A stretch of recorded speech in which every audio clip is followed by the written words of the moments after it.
punto de partida de la película y esta historia que te cuenta esta mujer? ¿En qué contexto fue y cómo fue? Sí, estábamos haciendo un documental sobre como una investigación para otra película que no se hizo. Estábamos como investigando sobre bandidos allá en un barrio, porque estábamos basados en un libro y demás. Entonces se apareció una mujer y se presentó como la mujer del animal. Margarita Gómez, una mujer que tenía en ese momento como 55 años. Y entonces me contó esta historia y yo la grabé. La historia que ustedes ven ahí, ¿cierto?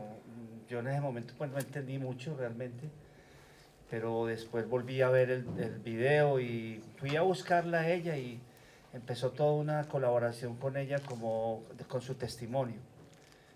Me pareció que había que hacer esta película, la, la, pues la trampa en la que había caído de estar 7 años con este tipo que se llamaba El Animal, Libardo el Animal.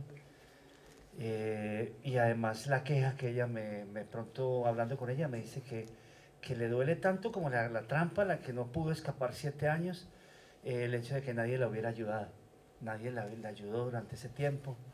Ella no entendía por qué, sabiendo que todos sabían quién era este tipo, que es un delincuente.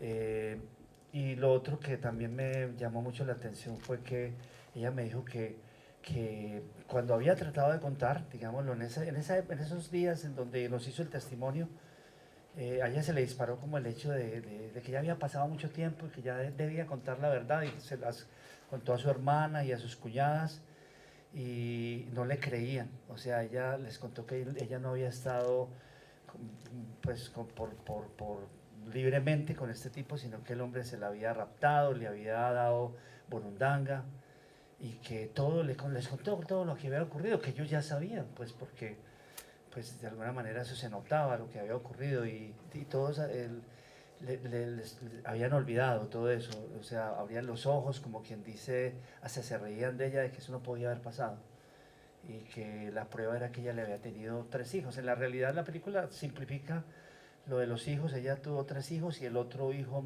rubio, que fue el que ella adoptó al final. Y entonces esa normalización tan brutal fue lo que también me llamó mucho la atención y me decidió hacer la película. Esas tres cosas, el hecho del animal, ¿cierto? La existencia del tipo como tal, con un maltrato extremo, absoluto, un maltrato constante de comienzo a final, y el hecho de que nadie le ayudó y el otro hecho de que todo el mundo normalizó. Entonces yo hablé con ella y le dije, yo quiero hacer esta película, me parece que hay que denunciar esto y es porque a muchas mujeres les pasó eso, les pasa eso constantemente. Había que mostrar eso. ¿Una pregunta?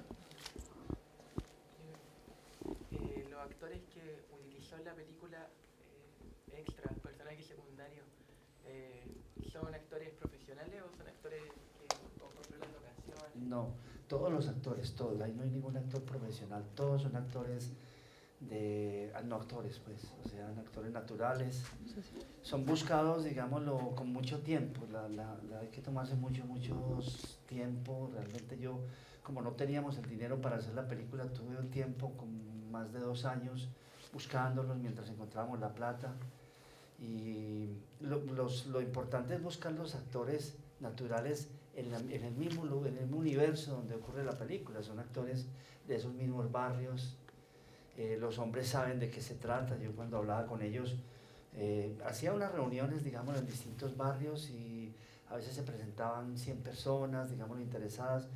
Yo les decía que se quedaran para hablar conmigo las personas que supieran de la historia. Les contaba la historia de Margarita. Y entonces les contaba del animal y de la mujer del animal. Entonces les pedía a los hombres que conocían, que hubieran vivido eso. Entonces siempre en general todos estos muchachos conocen ese tipo de personajes. Ellos mismos cuando yo les mostré la película por primera vez, ellos mismos se sintieron muy señalados.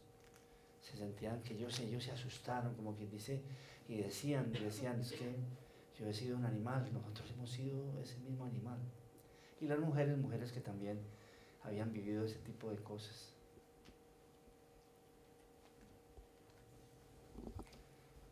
Sí. ¿Qué qué año de Medellín se circunscribe esta historia? Esta historia es del 75, el 75 al 81. Sí, entonces... El Medellín más candente que está. ¿Ah? Es el Medellín candente que está con el otro problema. Era un Medellín, digamos, lo anterior al narcotráfico, Vale. porque ustedes ven ahí que no hay droga en ese momento, es una delincuencia común, una delincuencia más bien del cuchillo, del machete, una delincuencia como muy ligada a la violencia anterior, digámoslo, de Colombia, que es la violencia política entre conservadores y liberales. Y esa violencia, porque yo nunca, pues realmente la gente me dijo allá cuando estábamos haciendo la investigación, la gente los líderes, digámoslo así, o que habían vivido tantas cosas en esos barrios, me decían, no es verdad lo que ustedes dicen, los intelectuales de Medellín, que la violencia nace un poco de la carencia, de la pobreza y demás.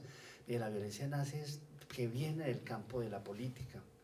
Llegaron gente, digamos, los propios bandoleros, liberales, conservadores, y la violencia, estos bandoleros mismos eran como nudos de violencia. Una cosa muy interesante que yo no sabía. Sí. ¿Por qué hacer una ficción y no un documental en ese contexto? Digámoslo, yo desde que empecé a hacer cine con Rodrigo de No Futuro, me di cuenta que hay documentales que no puedes hacer, o sea, hay cosas en ese país, digámoslo, no sé si en algún momento se pueda, pero como hay tanta exclusión y hay tanta gente que está fuera de la ley, y entonces la gente no quiere mostrar, digámoslo, todos estos problemas. La forma de hacer el casting mío es a través de los diálogos, a través de entrevistas que nunca se convierten en documentales.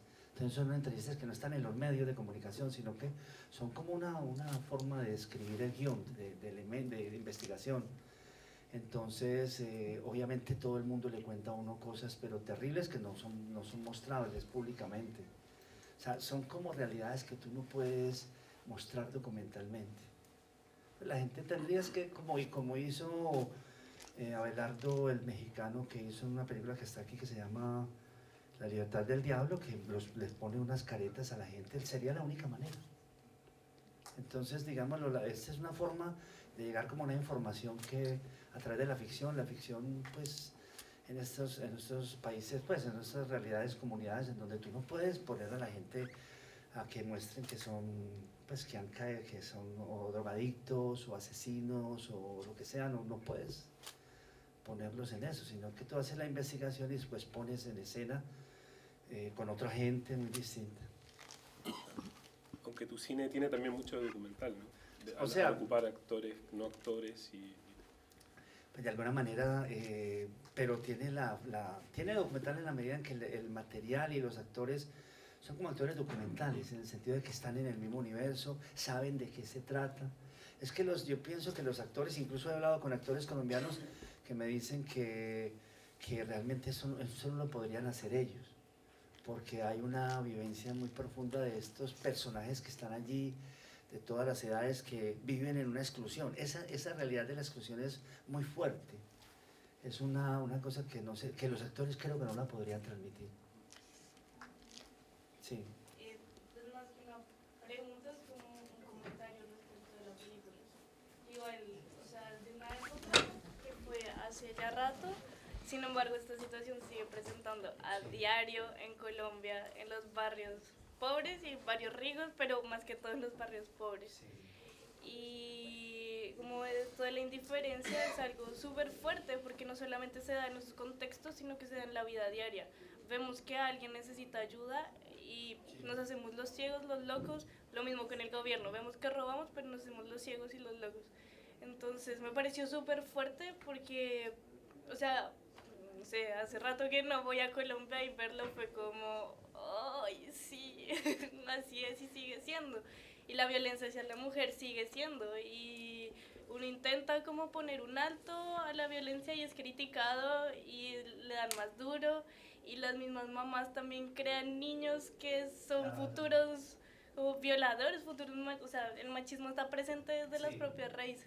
Y creo que es como una reflexión súper importante, digamos, cuando la madre del animal lo defendía a toda costa y decía que todo era mentira, es algo súper cierto, porque uno viene, o sea, no sé, digamos, yo fui criada en una familia así, donde de pronto mi papá nunca estuvo ahí, pero mi abuela siempre lo defendía porque él era el niño de sus ojos.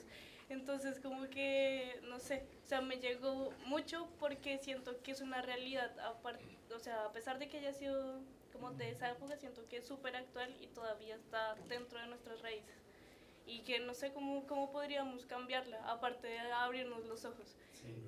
Y también quisiera preguntarte, o sea, si va a estar en Colombia, la van a estrenar, Sí, nosotros ya la estrenamos ahora hace como 3 meses y digámoslo, al comienzo mucho rechazo, los críticos también mucho rechazo, les parecía que esto era, no tenía verosimilitud, que era una cosa exagerada, fruto, mucha gente decía, o algunos comentarios, pero no muchos, pues, pero al comienzo, de que era la película hecha por el animal, pues era, o sea que el director había tomado un poco la actitud del animal, y yo creo que no, pues por lo menos yo la hice con la idea de denunciar el animal, porque cuando empecé a hacer el casting me di cuenta, empiezo a entrevistar mujeres y empieza ese animal a aparecer en todas partes, empieza los relatos iguales al de Margarita Gómez, idénticos, peores algunos, o sea, a veces un abuelo, a veces un tío,